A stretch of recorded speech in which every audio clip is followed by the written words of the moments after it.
চিরাও পাওয়া যায়। এটা সুজি থেকে তৈরির মধ্যে রশি লাগায় সুন্দর করে, বিশাল বড় হাট। এটা দিয়ে উঠা যাচ্ছে। হ্যালো ফ্রেন্ডস, চলুন আজকে আমরা ঘুরে আসি জলপাইগুড়ি জেলার খুনিয়ার হাট থেকে।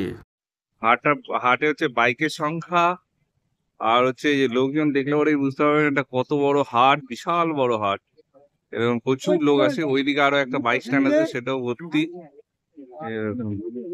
এটা কিন্তু একটা হাটে আসার গলিটা পুরো ভিড় হয়ে গেছে। প্রশাসন থেকে কিন্তু পুরো হাটটিতে পাকা ছাউনির ব্যবস্থা করা হচ্ছে, যেন ঝড় বৃষ্টির সময় এখানে ব্যবসায়ীদের কোনো সমস্যা না হয়। হাটটিতে প্রবেশ করে প্রথমে যেটা আমাদের চোখে পড়লো সেটি হলো ইটালি সেলুন। আর এই ইটালি সেলুন সম্বন্ধে যে জানেন না সে কমেন্ট বক্সে জানান। কোন ধরনের চায়ের দোকান, এই হাঁড়িটাতে জল আর এখান থেকে ওই যে খড়ি দিয়েছে চা বানায়। আর কাপ কয়টা? 3টা?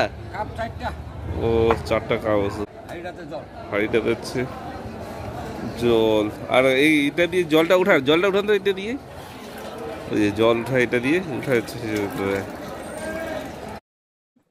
মিষ্টির দোকানের সাথে হচ্ছে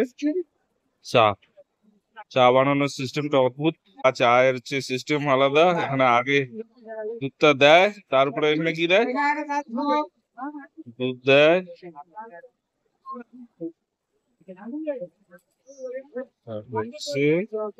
এই যে যারা লোকাল মাছ খেতে ভালোবাসেন তারা কিন্তু এই হাটে আসতে পারেন, কারণ এই হাটে প্রচুর লোকাল মাছ পাওয়া যায়। আমরা এখন আছি হচ্ছে খুনিয়ার হাটে।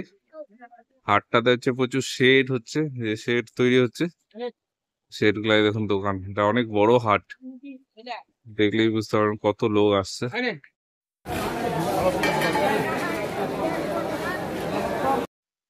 কাপড়ের দোকান দেখুন, কাপড়ের দোকানের হিসেবে কি সুন্দর করে রাখছে।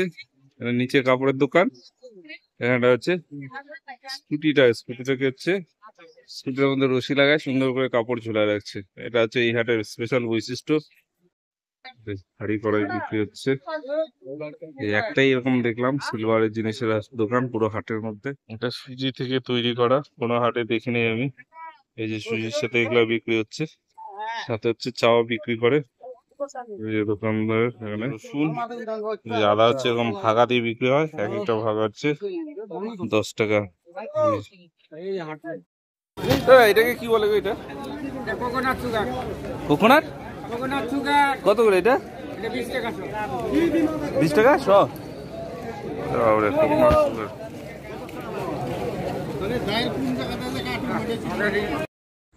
এই হাটটিতে কিন্তু সব রকমের সবজি খুব কম দামে পাওয়া যায়। এদিকে হাট, এইদিকে হচ্ছে পিছন দিকে হচ্ছে চা বাগান।